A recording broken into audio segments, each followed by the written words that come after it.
Hey guys, this is James with JMR coming at you. Just a quick word before today's video. I want to let everybody know that JMR has officially signed and partnered with Grit Motorsports Marketing. If you're a racer out there and you need any help with your marketing, PR stuff, sponsor pitches, hero cards, websites, anything like that, hit Kyle Dagger up and his team over at Grit Motorsports Marketing. I personally feel like that short track racing is going to be making a big comeback in the future. In the next couple of years, it's already coming back pretty big, but I think it's going to really be back big in the next couple of years, and that's where we're positioning ourselves to be. And a huge part of our future and a huge part of that is going to be Grit Motorsports Marketing.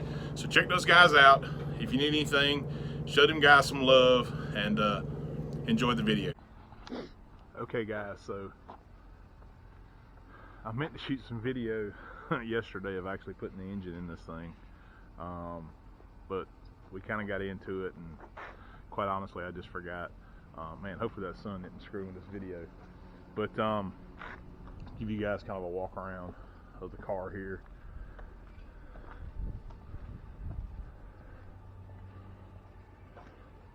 It's a pretty nice piece. We'll get into depth a little more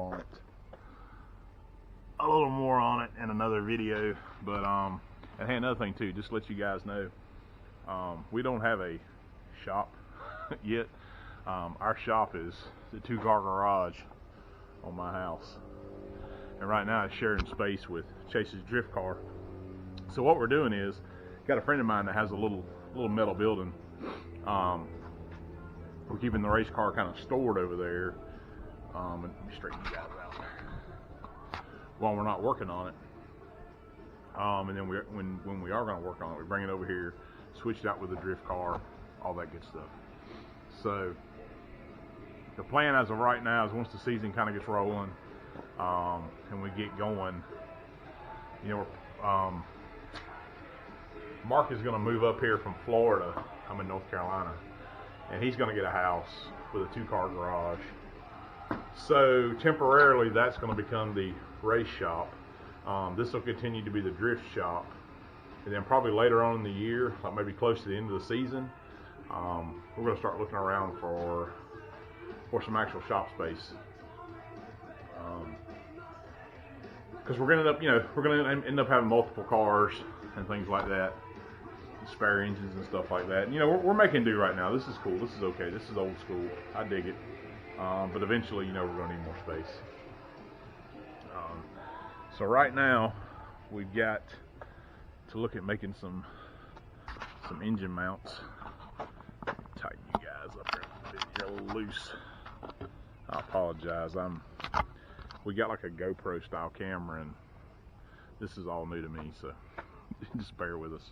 Okay, I'm going to put you guys right here on the little holder, and fasten this. Okay. Oops. There. Hopefully. There. Hopefully you guys stay there. I'm gonna pop the hood off real quick, and then I'm gonna show you what we're up against with the engine mount.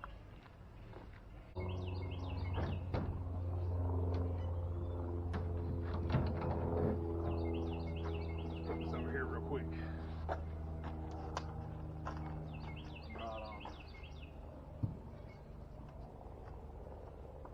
Oh, there's our blanket. I was wondering where we put this.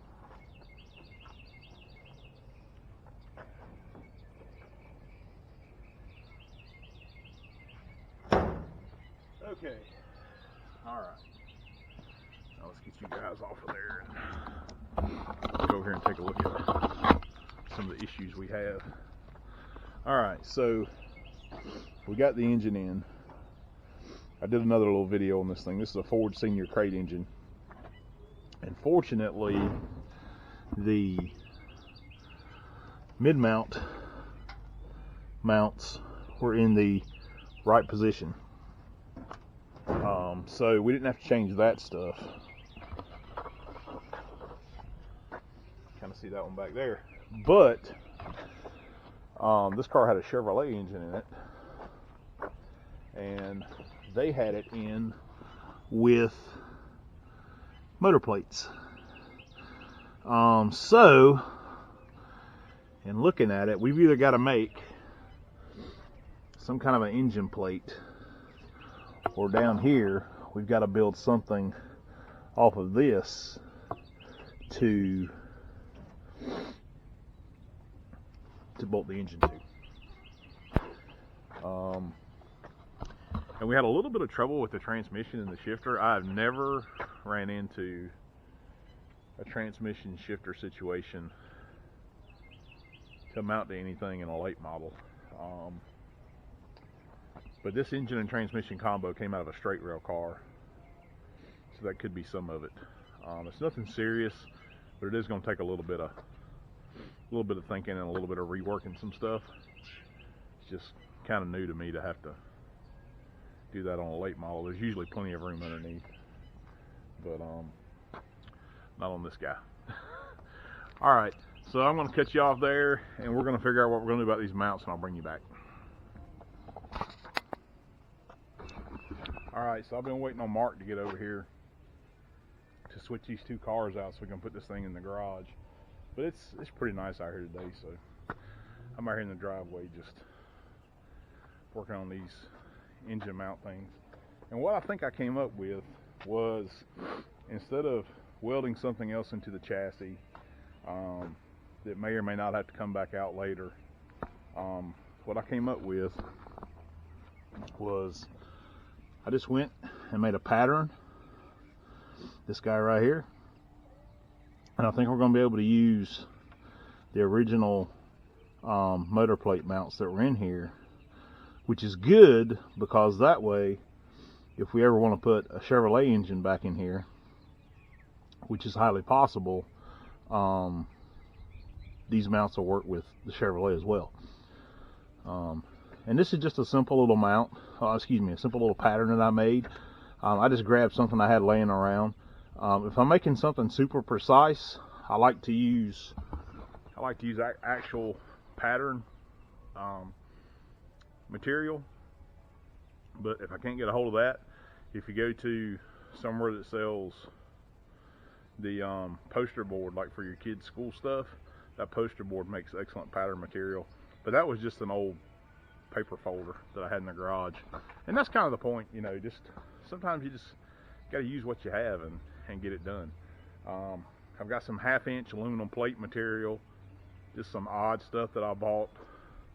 It was really weird shaped, so my local metal place was just kind of selling it by the pound, and I think I paid 50 cents a pound, and I think the whole thing at the time was 5 or 6 pounds, so I paid like $3 for it. And I've made some other stuff out of it. I made an alternator bracket out of it. I actually made a shifter handle out of it. I've got some left over enough to make these two little motor plate pieces.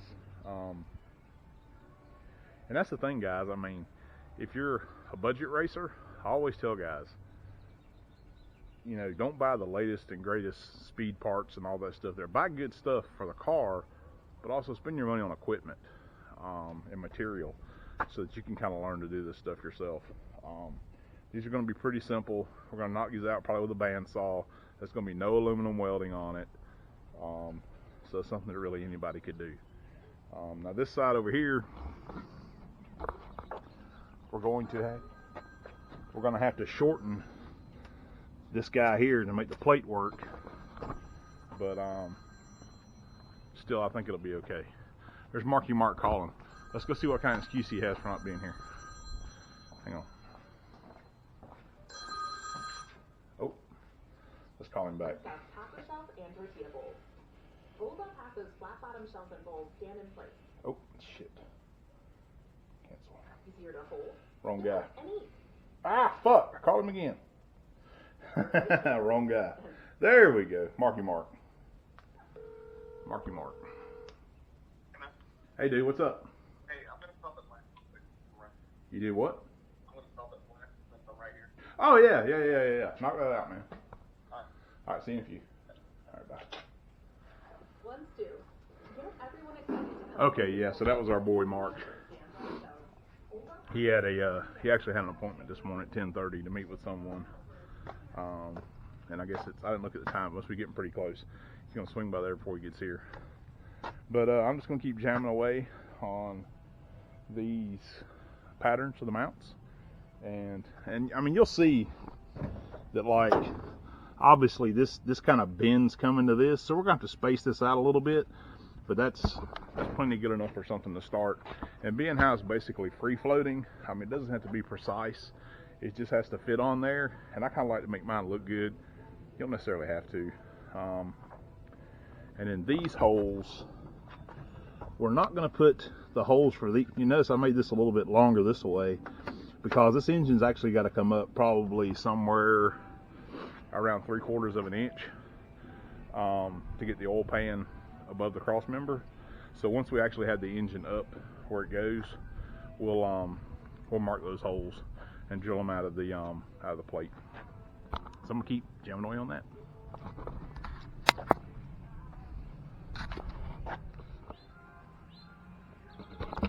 Okay, so this is where we're at on our motor mount situation. Basically, like I showed you before, we made the patterns, and I had some of this scrap 1/2-inch aluminum plate, and we just kind of drew it out on there. Nothing crazy, nothing special. We got one side done, close to being done. It's on there. We got to raise the engine up and then mark the bolt hole for the chassis ear there. Mark has taken the seat out of it, and it's out here laying in the driveway. So if somebody wants a really good Butler seat, hit me up, man. We may or may not still have it. So there's Mark. He's over there working on the hot rod. Did it put up a fight? Hey. You only got half the toolbox out here, so must not have been too bad. Must not have been too bad. All right, so that's kind of that. We're gonna jam out this other side, hopefully pretty quick, and we need to raise the engine up about 3/4 of an inch and put some bolts in it. Yes, the file. All right, guys, so we finished up the motor mount stuff today. I meant to film a little more of the actual hands-on stuff, but Mark was there and he wasn't doing shit, and I had to do most of the work. So now we out here at my buddy John's house. What's up, bro? And we're drinking some of these cold beers. My man just put some crab legs in the pot. Got some ribs on the grill, got some chicken. That's it, man. We out here getting our drink on. We work hard and we play hard. So thanks for watching, thanks for hanging in there. And oh, by the way, my buddy John here, you're gonna see a little bit more of him on the channel. He got a little project we're gonna be working on. More details to come. Going down. It's going down. We're gonna have another project car on the channel and another Yahoo not doing nothing. That's right. We'll see you guys next time. All right, guys, I know we already ended the video, but this is just an extra little something for you I'm throwing in there.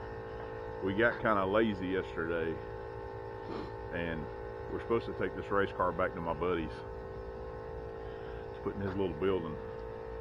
But we got kind of lazy and skipped it and went straight to the eating and drinking. And now we're kind of paying for it. It's like 36 degrees and it's raining now. So, and Mark's out here pumping up the tires on it. And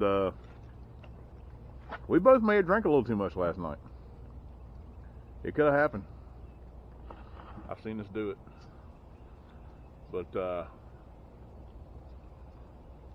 just thought I'd show you guys some of the glamorous life of the racing man. See you guys.